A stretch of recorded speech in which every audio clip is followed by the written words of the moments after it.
Hi guys, welcome back to Spelling and Word Study. My name is Mrs. Rhoades and I'm here to get you started on Unit 21, R-controlled vowels with AR. Please take a second to gather your materials. You will need your blue book open to page 131. You will also need some colorful pens, markers, or crayons. Remember, whatever I mark up on my board, you should be marking on your page. Please save room for a key as well. If at any point I'm moving too fast, please pause the video and catch up. All right, so we spent a lot of time talking about short vowels, long vowels. Most recently, we talked about diphthongs, and so now we are moving on to R-controlled vowels. The first one I want to talk about is AR. You'll notice that whenever AR shows up in a stressed syllable, it says R. So I want you to listen for that sound this week as we read our words. Here we go.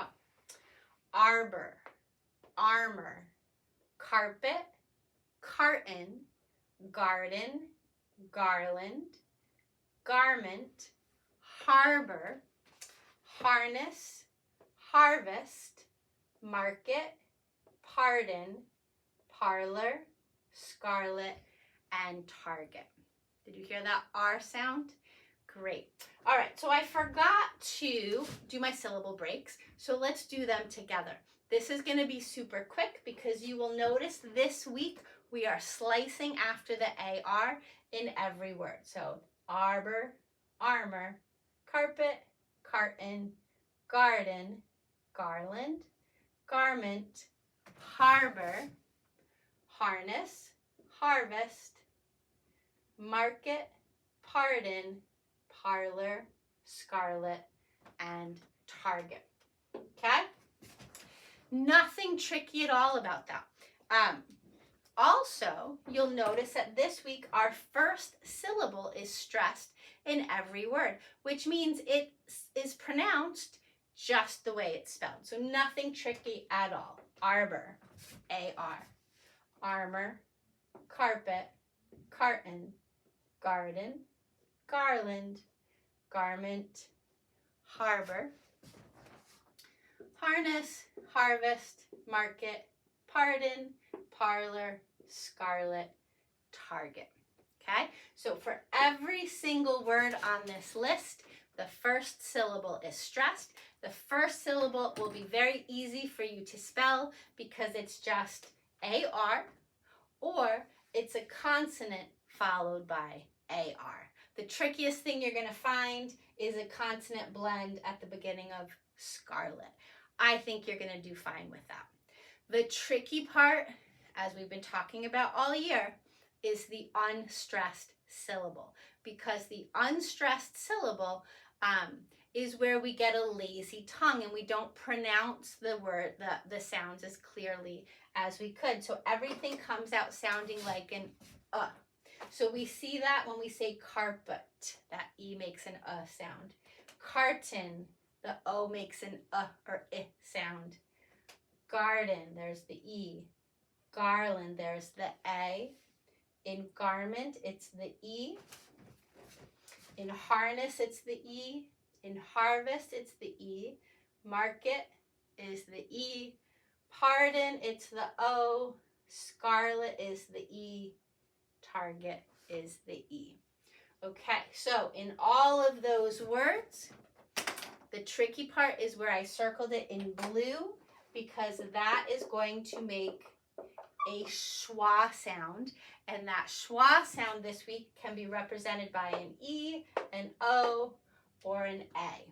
So as you're memorizing these words, please stretch out that short vowel sound. Garden, garland, garment. Okay, that's not how you're going to want to pronounce them out loud, but that's what you're going to be thinking in your head as you spell those words. Now notice I skipped a few words because we have some words on our list this week that do not contain a schwa. In the unstressed syllable, they have an R-controlled vowel. So at the end of a word, sometimes we see OR, sometimes we see ER. In words like alter, or molar or solar, we see AR. However, at the end of in an unstressed syllable, whether it's AR, OR, or ER, doesn't matter. They're all pronounced They all morph into that sound. So that's why this is pronounced arbor and not arbor. So we have arbor, armor, and parlor. In all of the words I just underlined, that OR sounds like ER. Okay, so just keep that in mind because we will see that again in future weeks. Right now I'm training you to see AR and think of it as AR, car, R. But that's going to change when the AR shows up at the end of a word. Just like you know that OR spells or in words like or and for, but at the end of a word, it's going to say Okay? All right, so what I want to do now is I want to go through our words, and as we talk about their meanings, I just want to mark the part of speech. Okay, so let's start with an arbor. An arbor is a noun. It's kind of like a, sometimes like in parks or gardens, you see this. It's like a stand and it's got trees or vines or flowers growing over it. Sometimes it looks like this, right? And there's stuff growing on it and you can walk right through it. How's that for a beautiful picture?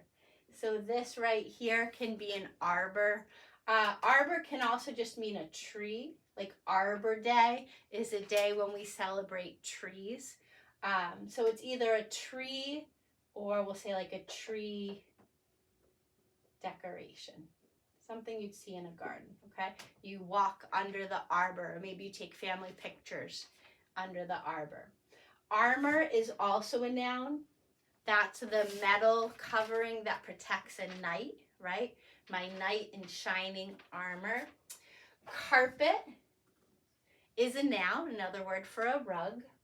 A carton is a noun, right? You go to the store and buy a carton of milk or a carton of eggs. A garden is a noun, a place where we grow fruits or vegetables or flowers. A garland is a noun. If you have a Christmas tree,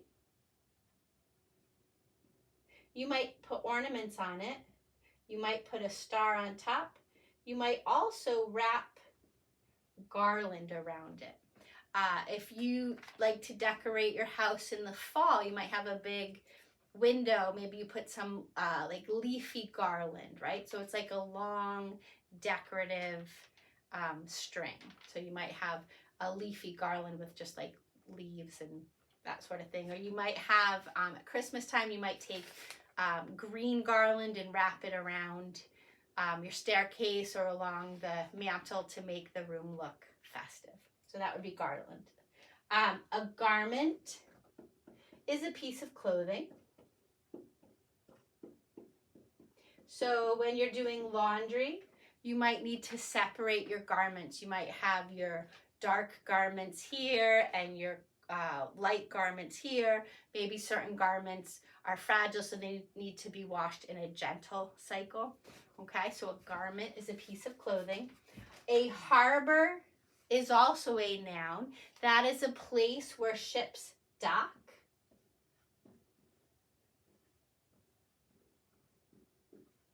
And boats too. People keep their boats in a harbor. They're not going to keep their boats in the middle of the ocean or way out at sea because there's too many waves. It's not safe. But in a harbor, so if here's the land, right? Here's the land. Let's put a house right here.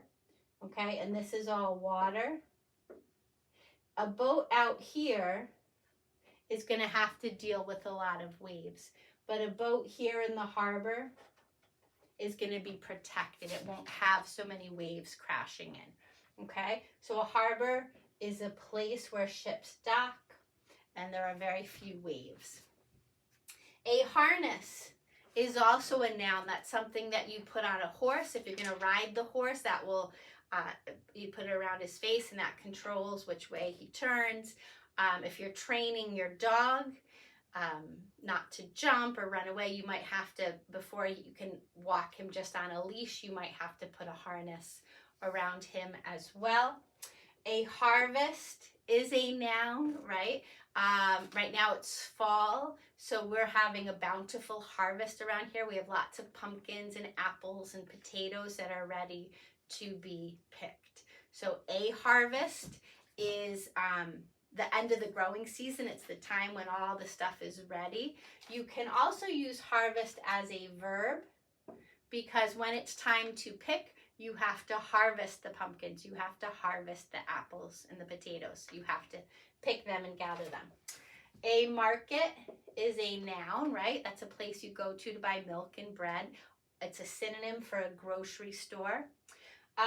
Pardon can be used as a noun. Like I beg your pardon means I'm asking you for your forgiveness. Right? Like I did something wrong, please forgive me. But also it can be used as a verb, because the president has the power to pardon people. So if people got in trouble for committing a crime, the president can pardon them. He can forgive them and end their punishment. A parlor is a noun. That's an old-fashioned word, a fancy word for a living room. So if your friend comes to your house, you might say, hey, please, let's retire to the parlor and we can sip some tea together, right? So when you think of a parlor, just think of a room with couches and chairs. Scarlet is actually an adjective. It's a describing word, because scarlet is a shade of bright red. Okay, so you could say when he tripped going across the stage in front of everyone, his face turned scarlet. It means it turned bright red. And then a target is also a noun, right? So if you're playing darts, you're going to aim for the bullseye, aim for that target. But you can also use that as a verb, right? You can target something. If you're trying to set a goal, you have to target something. All right, so those are all of our parts of speech, right? So we've got N stands for noun, that's our describing word. V stands for verb, that's our action word. And ADJ stands for adjective. We only have one of those this week, and that's a describing word. All right, one last thing I want to talk about with you. We have a new prefix, and it is on page 134. On 134, you are going to learn about the prefix add. Add means to or toward, right? So if you advance, you're moving towards your goal. If you admit someone into a room, you let them move in, let them go in towards the stage or whatever. So anytime you see add, it has something to do with going forward, okay? But it's an assimilated prefix, which means it can change the way it looks. Think about it. If you move to a new school or you move to a new country, you will try to assimilate. You will want to fit in to your new surroundings. So that add prefix tries to fit in or blend in as well. So when it is added to a chunk like this, rive, well, we don't add rive at school, we arrive. So it turns out that AD changes to AR. Sometimes it changes to AS as well. So if a bunch of people come together in a room, they don't assemble, they assemble. Okay? So if my root starts with an S, my prefix is going to change to AS. If my root starts with an R, my prefix is going to change to AR. So, oh, same thing with F. Let's say, we turn the clocks back and we want to know how that's going to affect people. We don't say adfect, we say affect. So we're changing our prefix to AF. So AS, AD, AR, and AF all mean the same thing. They all mean to or toward. So what you're going to do on 134 is you're going to look at each of these bases or these roots, and you're going to decide what to add to the beginning of them to make them a real word. So if I want to make rive a real word, I have to add AR, change it to arrive. If I want to make rest a real word with one of these prefixes, I have to add AR and make it a rest. Okay, so basically you're going to follow the rules. They're explained again here. And then you're going to make your own word bank. You're going to use the words from your word bank to then complete your sentences. All right. All right. I think that's all we have. So we're good. So good luck, and I will see you next time. Bye-bye.